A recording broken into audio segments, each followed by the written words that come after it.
Hello friends, welcome to our channel. ఈరోజు వీడియోలో మనం మాట్లాడుకోబోతున్నటువంటి టాపిక్ ఏంటంటే ఒక గొప్ప వ్యక్తి గురించి మనం మాట్లాడుకోబోతున్నాం. ఆ గొప్ప వ్యక్తికి సంబంధించినటువంటి 150వ జయంతి మనం దేశవ్యాప్తంగా ఈరోజు జరుపుకుంటున్నాం. ఓకే, సో ఇప్పటికీ మీకు అర్థమై ఉంటుంది. ఈరోజు మనం మాట్లాడుకోబోతున్నటువంటి టాపిక్ వచ్చేసేసి బిర్సా ముండా గారి గురించి మనం మాట్లాడదాం అన్నమాట. ఓకే, ఫస్ట్ ఆఫ్ ఆల్ ఈ పర్టికులర్ వీడియోలో మనం మేజర్గా టచ్ చేయబోతున్నటువంటి ఇంపార్టెంట్ థీమ్స్ ఏంటో నేను మీకు చెప్తాను. దాని తర్వాత దీన్ని మీరు యూపీఎస్సీ అండ్ గ్రూప్స్ ప్రిపేర్ అవుతున్నటువంటి స్టూడెంట్స్ సిలబస్కి ఎలా లింక్ చేసుకోవచ్చో చెప్పిన తర్వాత డీటెయిల్లోకి వెళ్దాం. Okay, so first of all topic name వచ్చేసేసి మనకి బిర్సా ముండా బర్త్ యానివర్సరీ. ఎన్నవ బర్త్ యానివర్సరీ? ఇది మనకి 150th బర్త్ యానివర్సరీ. ఇక్కడ ఒక ఇంట్రెస్టింగ్ థింగ్ ఏంటంటే 2021 కన్నా ముందు గవర్నమెంట్ అఫీషియల్గా ఇట్లాంటి ఈవెంట్ కండక్ట్ చేయలేదు. 2021 దగ్గర నుంచి నేషన్ వైడ్ సెలబ్రేషన్స్ అనేది చేయడం స్టార్ట్ చేసింది. అంటే ఇది దేనికి సింబల్ అని చెప్పొచ్చు అంటే, ఏవైతే కనుక అప్పటి వరకు మెయిన్ స్ట్రీమ్ లిటరేచర్లో అంటే ప్రధానంగా గుర్తించబడినటువంటి ఎవరైతే వ్యక్తులు ఉన్నారో, ఎస్పెషల్లీ ట్రైబల్ రైట్స్ కోసం పోరాడినటువంటి ఇట్లాంటి వాళ్ళకి మనం ఇస్తున్నటువంటి గౌరవం అని చెప్పొచ్చు. దాంతోపాటు ట్రైబల్ మూమెంట్స్ ఏవైతే ఉన్నాయో అవి మార్జినలైజ్ అయినవి కాదు, అంటే అవి ఏదో వెనక్కి నెట్టివేయబడినవి కావు. అవి కూడా మన భారతదేశ స్వతంత్రోద్యమంలో కానివ్వండి, లేదా బ్రిటిష్ వాళ్ళకి వ్యతిరేకంగా జరిగినటువంటి పోరాటాలలో వాటికి కూడా ఒక ప్రముఖ పాత్ర ఉంది అని కూడా మనం గుర్తిస్తున్నామని చెప్పొచ్చు. ఓకే, సరే చూద్దాం ఒకసారి. So Birsa Munda birth anniversary ఈ వీడియోలో మనం టచ్ చేయబోతున్నటువంటి ఇంపార్టెంట్ ఏరియాస్ ఏంటంటే, నెంబర్ 1 కాంటెక్స్ట్, సందర్భం, ఈరోజు ఎందుకు మాట్లాడుతున్నాం. దాంతోపాటు బిర్సా ముండా ఎవరు, తను ఎక్కడ పుట్టారు, అంటే తను చనిపోయింది ఎక్కడ, దాంతోపాటు తను ఉద్యమాలు చేసినటువంటి ప్రాంతం ఏంటి, ఇప్పుడు ఆ ప్రాంతం ఏ ఏ రాష్ట్రాలలో ఉంది, ఇట్లాంటివన్నీ కూడా మనం మాట్లాడుకోవడం జరుగుతుంది. దాంతోపాటు బిర్సా ముండా గారు ఆర్గనైజ్ చేసినటువంటి ఈ ట్రైబల్ ఫ్రీడమ్ మూమెంట్ ఏదైతే ఉందో దాని యొక్క సోషల్ ఇంపాక్ట్, అలానే పొలిటికల్ ఇంపాక్ట్, దాంతోపాటు తను స్టార్ట్ చేసినటువంటి జనజాతీయ కాన్షియస్నెస్. అంటే కాన్షియస్నెస్ అనే పదం ఇక్కడ మనం యూజ్ చేస్తుంటాం చాలా తరచుగా. కాన్షియస్నెస్ అంటే ఏంటంటే ఒక స్పృహ.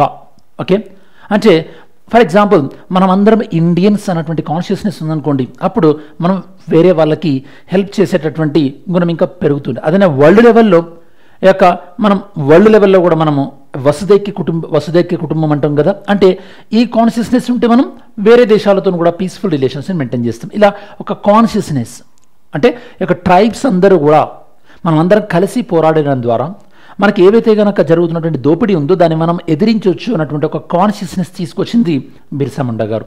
అలానే మరి ట్రైబల్ గురించి మాట్లాడుతున్నాం కాబట్టి ఇప్పుడు కాంటెంపరీ టైమ్స్ అంటే ఇప్పుడు సమకాలీన పరిస్థితులలో ప్రభుత్వం ట్రైబల్స్ గురించి తీసుకొస్తున్నటువంటి కొన్ని ముఖ్యమైనటువంటి ఇనిషియేటివ్స్ ఏ విధంగా ఉన్నాయి, అలానే మనకి గవర్నమెంట్ ఇస్తున్నటువంటి కొన్ని సంస్థలు అంటే లైక్ ఏకలవ్య స్కూల్స్, అలానే ట్రైబల్ మినిస్ట్రీ డెడికేటెడ్గా ఉంది కదా. మరి మన వీడియో చూస్తున్నటువంటి తెలుగు స్టూడెంట్స్ ఎవరైతే ఉన్నారో, AP students and Telangana students, మన అంటే మీ రాష్ట్రానికి సంబంధించినటువంటి ట్రైబల్ అఫైర్స్ అంటే ఎస్టీ సంక్షేమ శాఖ మినిస్టర్ ఎవరు, అలానే నేషనల్ లెవెల్లో ఎవరు, సో ఆన్సర్ చేయడానికి ట్రై చేయండి. ఇట్లా కొద్దిగా మీరు తెలుసుకోవడానికి ట్రై చేయాలన్నమాట. ఇంట్రెస్ట్ అనేది okay over the period of time మీకు జిఎస్ బిల్డ్ అవుతుంది. అలానే బిర్సా ముండా నాయకత్వం వహించినటువంటి ఈ యొక్క ఉగ్లన్ మూమెంట్ ఏదైతే ఉందో 1899, 1900, ఎందుకంటే బిర్సా ముండా గారు అరెస్ట్ చేసిన తర్వాత తను చనిపోయింది 1900లోనే కాబట్టి సో తను చివరి దశలో చేసినటువంటి ఉగ్లన్ మూమెంట్. ఓకే, దాని తర్వాత ఈ రెబెలియన్ ఎందుకు వచ్చింది అండ్ ఈ రెబెలియన్ యొక్క డిమాండ్స్ ఏంటి, అండ్ ఫైనల్గా తను చేసినటువంటి ఉద్యమం వల్ల ఈరోజు ట్రైబల్స్కి వచ్చినటువంటి హక్కులు ఏంటి అనేది మనం డిస్కస్ చేస్తాం. యాక్చువల్లీ మీలో ఎవరైనా సరే ఖమ్మం, కొత్తగూడెం, అలానే మహబూబాబాద్, దాంతోపాటు Adilabad, Asifabad and Andhra Odisha border and మనకి వైజాగ్ దగ్గర ఈ స్టూడెంట్స్ మీరు ఎవరైనా ఉంటే కనుక మీరు 1 of 70 అనేది వినుంటారు. మీరు 1 of 70 రూల్ ఏంటంటే ఈ యొక్క ట్రైబల్ ల్యాండ్ నాన్ ట్రైబల్కి ట్రాన్స్ఫర్ చేయకూడదు. దీనిపైన యూపీఎస్సీలో 2023లో అనుకుంటా ప్రిలిమ్స్ క్వశ్చన్ వచ్చింది, అండ్ షెడ్యూల్డ్ ఏరియా పైన 24లో క్వశ్చన్ వచ్చింది, 2022లో కూడా క్వశ్చన్ వచ్చింది. ఓకే, 1 of 70 అంటే ట్రైబల్ ల్యాండ్ నాన్ ట్రైబల్కి ట్రాన్స్ఫర్ చేయొద్దు అనేటటువంటి ఇప్పుడు ఉన్నటువంటి చట్టం ఏదైతే ఉందో దీనికి బేస్ అంటే దీనికి ప్రధానమైనటువంటి డిమాండ్ ఈ యొక్క ఉగ్లన్ మూమెంట్ ద్వారానే వచ్చిందనమాట. ఓకే, సరే సిలబస్ మ్యాపింగ్ చూద్దాం. ఇది మనకి ఈ particular topic general studies paper 1 modern history and Indian సొసైటీకి రిలేటెడ్ ఉంటుంది. అలానే general studies paper 2 governance and social justice, దాంతోపాటు ఇంటర్నల్ సెక్యూరిటీకి రిలేటెడ్ ఉన్నటువంటి టాపిక్. అంటే ఈ విధంగా మీరు సిలబస్ మ్యాప్ చేసుకోవచ్చు. దాంతోపాటు రెస్పెక్టివ్ గ్రూప్ సిలబస్తో కూడా మీరు ఇలా మ్యాచ్ చేసుకోవచ్చు. ఓకేనా? సరే, ఫస్ట్ కాంటాక్ట్ చూద్దాం. సో ఈరోజు మనము బిర్సా ముండా గారి యొక్క ఎన్నవ బర్త్ యానివర్సరీ సెలబ్రేట్ చేస్తున్నాం.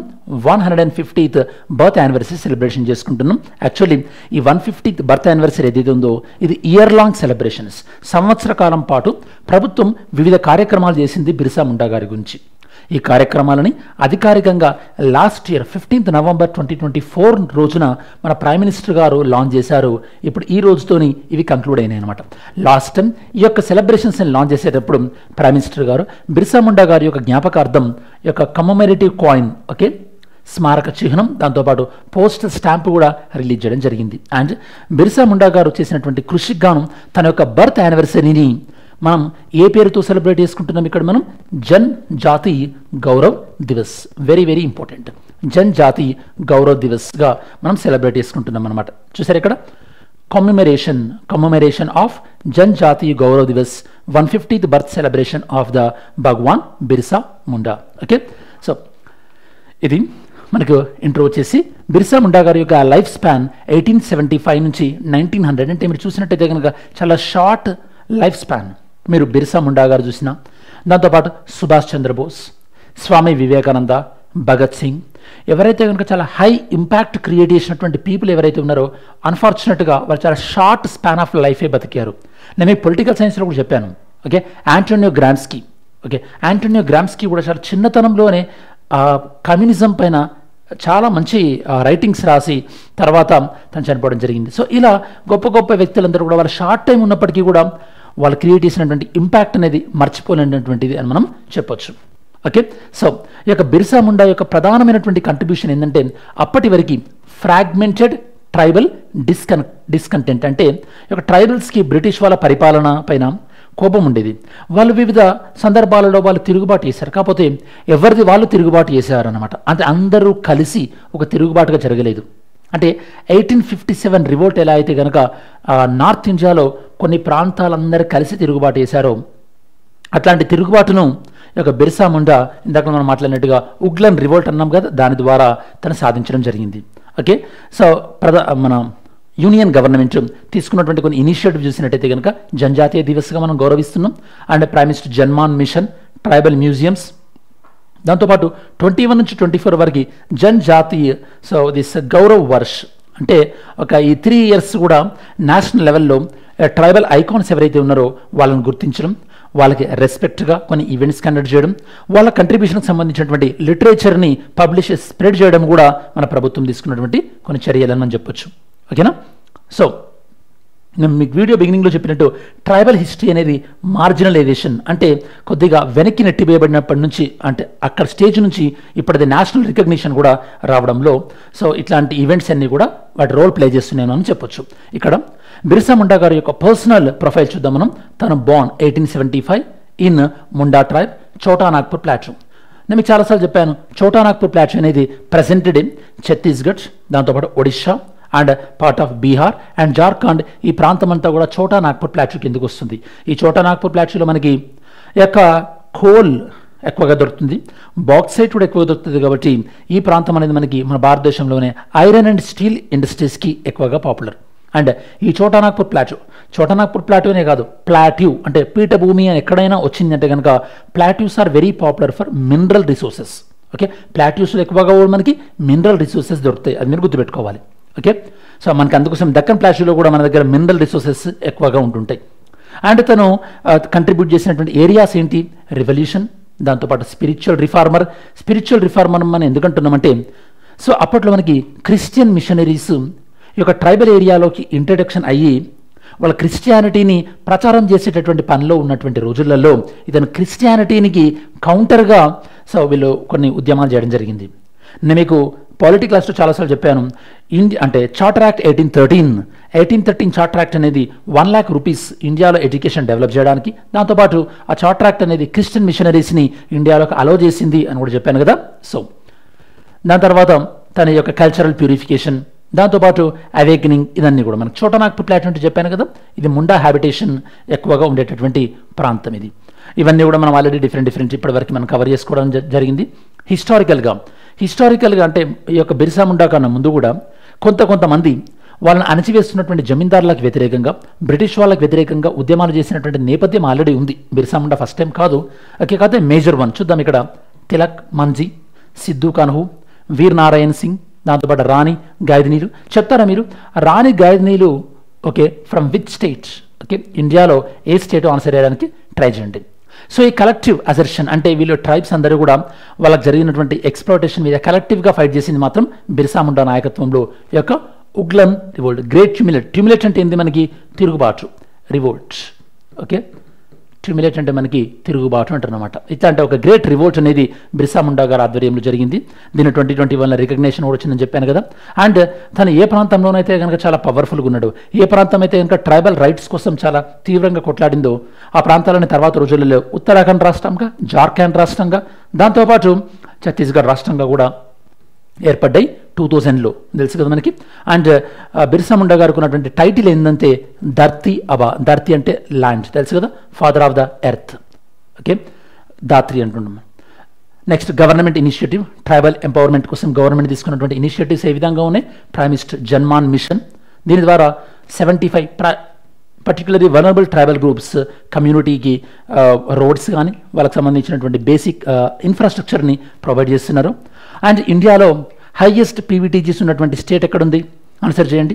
ఓకే, అలాంటి కొద్దిగా ఇంకా ఇంట్రెస్ట్ ఉన్నటువంటి స్టూడెంట్స్ తెలంగాణలో ఉన్నటువంటి పీవీటీజీస్ ఎవరు, ఏపీలో ఉన్నటువంటి పీవీటీజీస్ గ్రూప్స్ ఏంటి అనేది మీరు కమెంట్ సెక్షన్లో ఇంక్లూడ్ చేయడానికి ప్రయత్నించండి.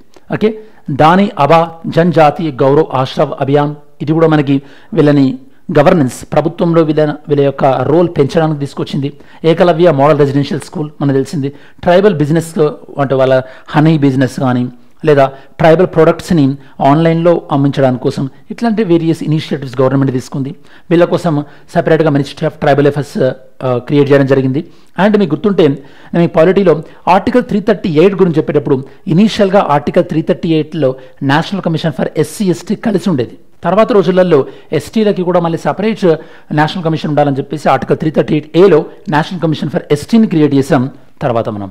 ఓకే, దాని తర్వాత ప్రైమ్ మినిస్టర్ తన యొక్క బర్త్ ప్లేస్ అయినటువంటి ఉలిహట్టు విజిట్ చేయడం జరిగింది. బిర్సా ముండా గారి యొక్క బర్త్ ప్లేస్ ఇది ఇప్పుడు ప్రజెంట్ జార్ఖండ్ రాష్ట్రంలో ఉంది. Very very important.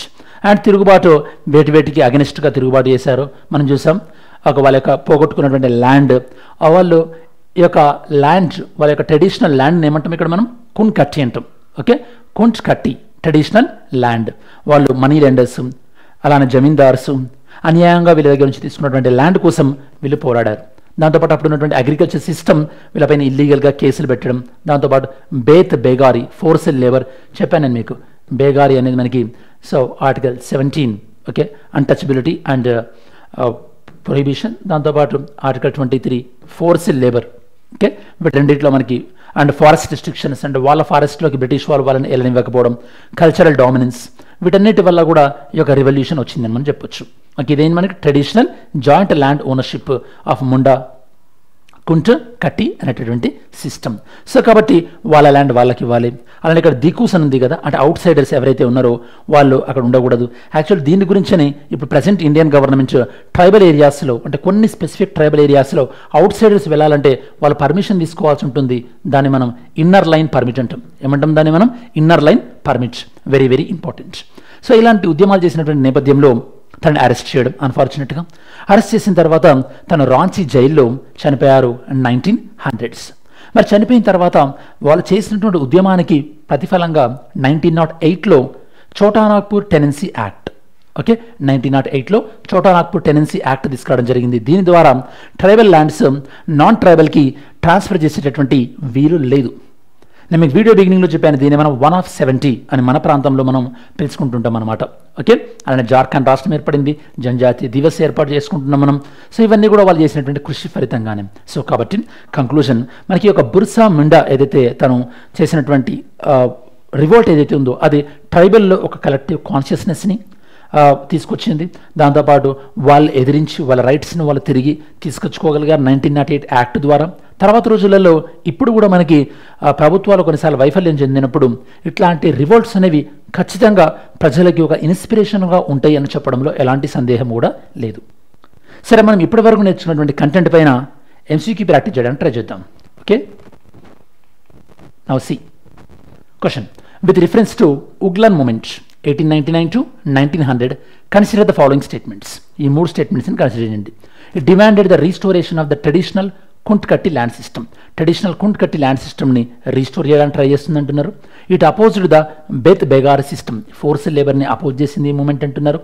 It emerged in the region primarily inhabited by Munda, Ho, Oraon and Santal tribes. అంటే ఈ చోట నాగ్పూర్ ప్రాంతంలో ఈ యొక్క రివోల్ట్ అనేది ప్రధానంగా ఉద్భవించింది అంటున్నారు. మరి ఈ మూడు స్టేట్మెంట్లలో ఏ స్టేట్మెంట్ రైటో మీరు ఆన్సర్ చేయడానికి ట్రై చేయండి. రైట్ ఆన్సర్ నేను లైక్ చేస్తాను.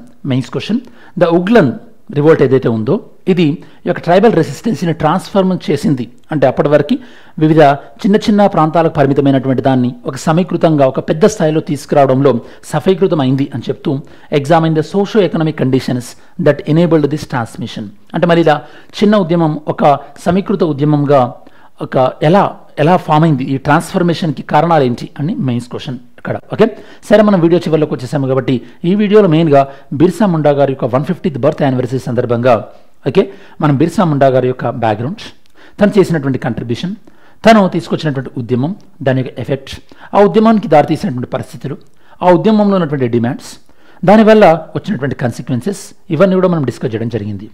ఐ హోప్ ఈ వీడియో మీ ప్రిపరేషన్కి వాల్యూ అడిషన్ చేస్తుంది అనుకుంటున్నాను. అండ్ మనకి ఈ వీడియో నచ్చినట్టయితే కనుక మరి వీడియోని లైక్ చేయండి. సో చాలామందికి మన వీడియో సజెషన్ రూపంలో వెళ్తుంది. దాంతోపాటు వీడియో హైప్ చేయడానికి కూడా ట్రై చేయండి. అండ్ రేపటి వీడియోలో మనం ఏదైనా టాపిక్ డిస్కస్ చేయాలనుకుంటే కనుక ఆ వీడియోని సజెస్ట్ చేయడానికి ట్రై చేయండి. టాపిక్ సజెస్ట్ చేయడానికి డెఫినెట్లీ ఆ టాపిక్ నేను మీకు ఎక్స్ప్లెయిన్ చేయడానికి ట్రై చేస్తాను. Okay, anyhow thanks for watching this video. మీ అందరికీ కూడా have a great weekend. See you tomorrow video. Jai Hind.